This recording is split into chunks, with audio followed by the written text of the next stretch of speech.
राजा विक्रमादित्य भारतीय इतिहास के सबसे प्रतापी और न्यायप्रिय सम्राटों में से एक माने जाते हैं। इनके नाम पर ही विक्रम संवत की शुरुआत हुई थी, जो आज भी भारत और नेपाल में प्रमुख पंचांग प्रणाली के रूप में प्रयोग होता है।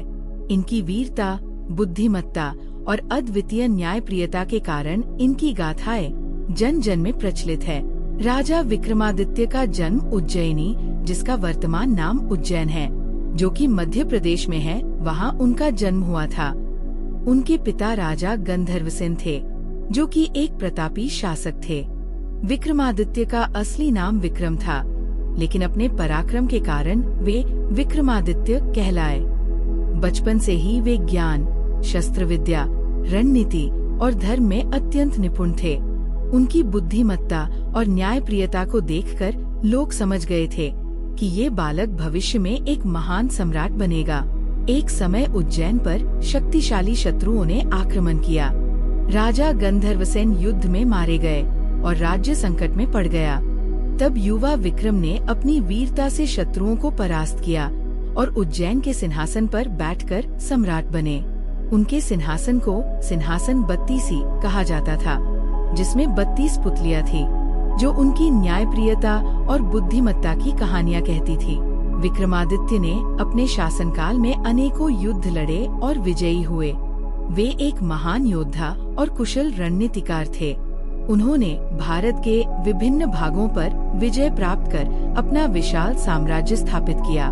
उनके शासन में उज्जैनी समृद्धि और वैभव का केंद्र बन गई। उन्होंने पंजाब, सिंध, कन्नौज, काशी और मगध जैसे राज्यों को अपने अधीन किया।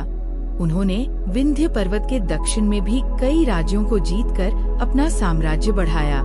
शक और हून जैसे आक्रमणकारियों को उन्होंने पराजित कर भारत की रक्षा की। उनकी विजय यात्राओं के कारण उन्हें सर्वश्रेष्ठ क्षत्रिय सम्राट की उपाधि दी गई।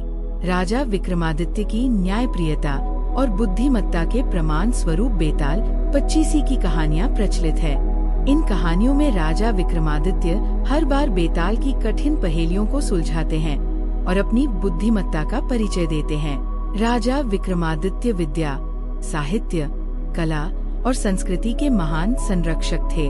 उनके दरबार में नवरत्न नामक 9 महान विद्वान थे, जिनमें प्रसिद्ध कालिदास, वराहमिहिर, धन्वंतरी, अमर सिंह, शंकु, घटखरपर, शपनक, बेताल भट्ट और वर्रुचि शामिल थे। महाकवि कालिदास विक्रमादित्य के दरबार में थे। उन्होंने अभिज्ञान शकुंतलम, रघुवंश, कुमार संभव और मेघदूत जैसे कालजयी ग्रंथों की रचना की। राजा विक्रमादित्य ने शक आक्रमणकारियों को पराजित किया और अपने राज्य को शक आक्रमणों से मुक्त कराया। उनकी इस महान विजय की स्मृति में विक्रम संवत की स्थापना की गई, जो आज भी भारत और नेपाल में प्रचलित है। राजा विक्रमादित्य की मृत्यु को लेकर कई मत हैं। कुछ मान्यताओं के अनुसार वे एक युद्ध में वीरगति को प्राप्त हुए, जबकि अन्य मान्यताओं के अनुसार वे ध्यान और तपस्या में लीन हो गए और योग बल से स्वर्ग चले गए। राजा विक्रमादित्य केवल एक राजा नहीं, बल्कि भारतीय संस्कृति के प्रतीक थे। उनकी वीरता, न्यायप्रियता और विद्या प्रेम की गाथाएं आज भी लोगों के हृदय में जीवित है। उनके द्वारा स्थापित विक्रम संवत कालगणना का एक महत्वपूर्ण आधार बना। उनकी कहानियां हमें सिखाती है कि सच्चा राजा वही होता है, जो पराक्रमी होने के साथ साथ बुद्धिमान और न्यायप्रिय भी हो। राजा विक्रमादित्य अमर थे, अमर हैं और सदा अमर रहेंगे। तो दोस्तों, कैसी लगी आपको ये कहानी? आप हमें कमेंट में जरूर बताएं और इसी तरह नए नए कहानियों के लिए आप हमारा चैनल कहानियों का सफर सब्सक्राइब करिए।